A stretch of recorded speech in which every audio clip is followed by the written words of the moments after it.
Hello दोस्तों, SJ कहानी सागर में आपका स्वागत है। आज की हमारी कहानी है मीन मेघ। घर में चारों तरफ रौनक बिखरी हुई थी। मेहमानों से घर भरा हुआ था।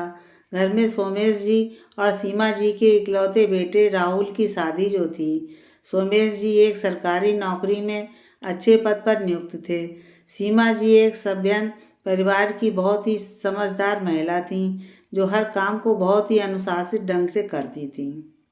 उनकी इसी आदत की झलक उनके बेटे राहुल में आसानी से देखी जा सकती थी। राहुल की पत्नी सुबी का भी यही मानना था कि अनुशासन ही सफलता की पहली सीढ़ी है।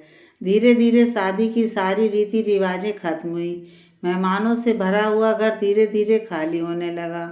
राहुल और सुबी ने भी हनीमून के लिए गोवा जाने का निश्चय किया था। शादी की रस्में पूरी करके दोनों अपने हनीमून के लिए रवाना हो गए। सीमा जी ने सारी रिश्तेदारों को बहुत अच्छे से विदा किया। कुछ दिनों में दोनों आ गए। सीमा जी अपनी बहू पर बलीवल जाती थी। बेटे से ज़्यादा बहू का ध्यान रखती थी। सुबह भी सीमा जी के सम्मान में कोई कमी नहीं छोड़ती थी। धीरे धीरे राहुल की छुट्टियां खत्म हो रही थीं। सीमा जी ने अपने हाथों से बेटे बहू के लिए मठरी, काजू, बेसन के लड्डू, मीठी बूंदी और राहुल की पसंद की चीज़ें बनाकर पैक कर दी थी। दूर का सफ़र होने के कारण राहुल सुबह को साथ ही ले जा रहा था। उसने बंगलौर में दूसरा घर भी किराए पर ले लिया था। भारी मन से सीमा जी ने बहू बेटे को विदा किया। वहां पहुंचकर सुबी ने भी अपना घर अच्छे से सजाया। राहुल और सुबी एक दूसरे का साथ पाकर बहुत खुश थे। सुबी ने भी वहां पहुंचकर प्राइवेट कंपनी में जॉब ज्वाइन कर ली थी। समय के साथ उन दोनों की घर गृहस्थी भी जुड़ने लगी। घर का सामान अधिकतर राहुल ही लाता था और शायद इसी वजह से टोकता भी बहुत था। सुबी, फ्रिज में इतना सारा दूध क्यों इकट्ठा हो गया है? कल दूध वाले से मना कर दूंगा। नहीं राहुल, जरा सा ही तो ज़्यादा है। वो इसलिए क्योंकि मैं दही जमाऊंगी, और अगर दूध वाले से मना कर दिया तो चाय भी नहीं बन पाएगी। ये बैगन अभी तक खत्म क्यों नहीं हुए? बस सब्जी मंगाने का शौक है। पता है कितनी महंगी आती है सब्जी? एक दिन राहुल चिल्लाते हुए बोला। अरे यार, तभी तो कहती हूँ कि एक हफ्ते की सब्जी मत लाया करो, कम लाया करो, सुबह बोली। सुपरमार्केट और सफल राहुल के ऑफिस के रास्ते में पड़ता था, तो ऑफिस से लौटते हुए ही सारा सामान ले आता था। सुबह उससे बार बार, देखो ना राहुल, तुम एक साथ इतने फल और सब्जियां ले आते हो। फ्रिज में भी इतनी जगह नहीं रहती कि सब इसमें आ जाएं। कौन रोज रोज लाइन में लगे, इसलिए इकट्ठी ले आता हूँ, राहुल बेपरवाही से बोला। लेकिन आजकल सब्जियां इतनी अच्छी नहीं आती कि फ्रिज में भी 7 दिन चल पाएं।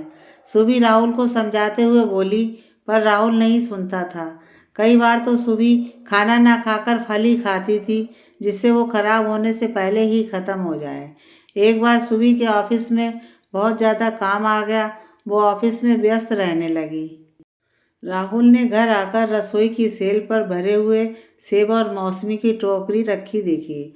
उनमें से कुछ फल सड़ रहे थे। उसका गुस्सा सातवें आसमान पर था। जैसे ही सुबह ऑफिस से आई तो वो फट पड़ा। बस सब्जी और फल मंगवाने का शौक है तुम्हें?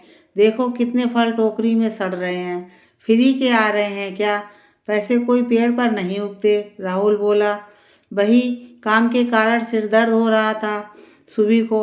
राहुल की कड़वी बातें वो सहन नहीं कर पाई और बिफर पड़ी। राहुल, मुझे भी पता है कि पैसे पेड़ पर नहीं उगते, मेहनत से कमाए जाते हैं, जैसे कि मैं भी कमा रही हूँ। तुमसे कितने बार कहा कि फल सब्जियाँ इकट्ठी मत लाओ। अब आजकल की फल और सब्जियाँ में वो पुरानी वाली बात नहीं है। कितना भी संभाल कर रखो, रोज़ कुछ ना कुछ फ्रिज में भी खराब हो ही जाता है। और जितनी जिम्मेदारी मेरी है घर के प्रति, उतनी तुम्हारी भी। वो फल तुम भी काट सकते थे।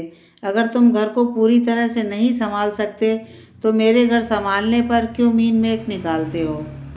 बीच बीच में इन सब बातों पर टोकना लेडीज की व्यवस्था पर शक करना होता है। सुबह उसकी टोका टाकी की आदत से भरी बैठी थी। आगे बोली, मेरी पहली सास तो बहुत ही अच्छी हैं। उन्होंने हमेशा मुझे समझा है। तुम तो मेरी दूसरी सास हो जो मेरी कमियां निकालते रहते हो। मौके की नज़ाकत को देखकर राहुल चुप रहा, कुछ भी न बोला, क्योंकि बात तो काफ़ी हद तक सही थी, जिसको वह सुबी के बताने पर महसूस कर पा रहा था। दोस्तों, कई बार घरों में देखा जाता है कि घर और ऑफिस की सारी जिम्मेदारी महिलाओं पर होती है। इन दोनों जिम्मेदारियों को निभाने के बावजूद महिलाओं को हर समय उनकी कमियां ही गिनाई जाती हैं। कभी भी उनको प्रोत्साहित नहीं किया जाता, उनके साथ जिम्मेदारियां बांटी नहीं जाती। महिलाएं भी आखिर इंसान है, उनका भी हृदय है जिसमें सुख और दुख की अनुभूति होती है। वह पत्थर नहीं है, इसलिए उनको भी समझने की कोशिश करें, उनकी मदद करें।